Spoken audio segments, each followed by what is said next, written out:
कसको भाइको बिहा गरिदिने? भाइको बिहा गरिदिने। सानै हो त हजुरबा, भर्खर त 13 वर्ष भयो।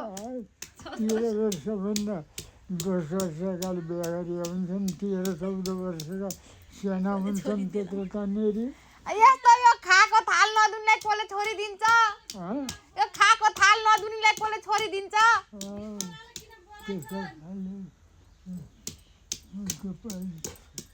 बिहा गर्ने हो चाँडै। ठुला बढ्यो भने देखौँ न, अनि तर्की छन् अनि एकातिर लाग्छन् आफ्ना अरूकलमा हुन्नन्। त्यसलाई पहिला पढाम, धेरै पढ्छ अनि जागिर खान्छ, पैसा कमाउँछ अनि गर्छ। पैसा कमाउँछ। नकमाउला र पैसा कमाउनु त पर्यो त। अब एउटा केमिस्ट्री गर्न पर्यो। अर्को भाइ भयो, अर्को भाइमा 2 भाइ 3 भाइ भइदियो भने कत्रो तिर्खी हुने थियो त। अब एउटा भयो लुखुक्क त्यो सल्लाह उठा यस्तो अब त्यहाँ हुन्छ। सानैमा हो बिहा गर्ने। ठुलो गएपछि त्यस्ता गइरहेछ त भन्दा सानैमा बिहा गरिदिनुपर्छ। केटाकेटी हुन्छन् छोराछोरीको माया लाग्छ त घरमा धन्ना गर्छन्।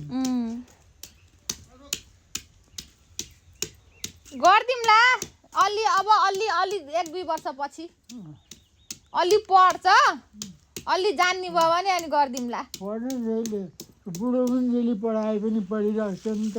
बुहारी ल्यायो के अरे, घर बस्छन्, काम गर्छन्, घर जान्छन्। उसले पढ्छ मजाले। आजकलका त बुहारी पनि पढ्न खोज्छन्।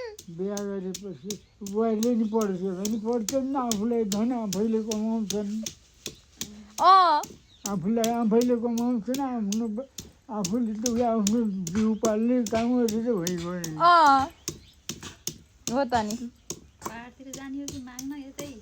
कता जाने त माग्न? केटी माग्न गएपछि कता खोज्ने त केटी? कता माग्नु त केटी? जहाँ असल इष्ट छन्, 16 इष्ट, त्यही इष्टको ठिक अलिकति इष्ट हेर्ने, केटी माग्ने, अलि राम्ररी केटीले हेर्नु।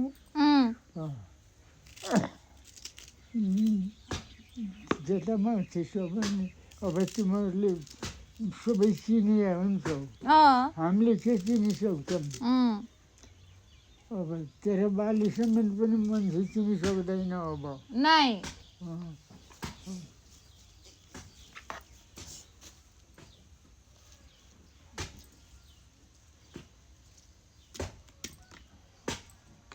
त्यसपछि फागुनले गर्नु उता चैतको महिनाभरि पनि अब कहीँ माग्न गर्न भएन।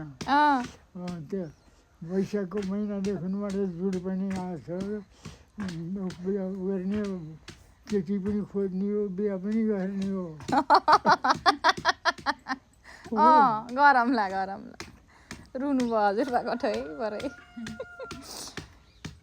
आफूलाई केही हुन्छ कि भनेर पनि होला के।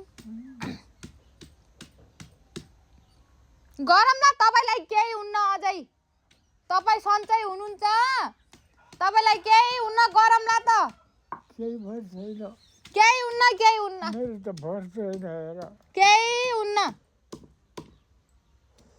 मलाई बेथाले सप्दैछ। आजभन्दा भोलिभन्दा पर्सि बेथाले सप्दैछ।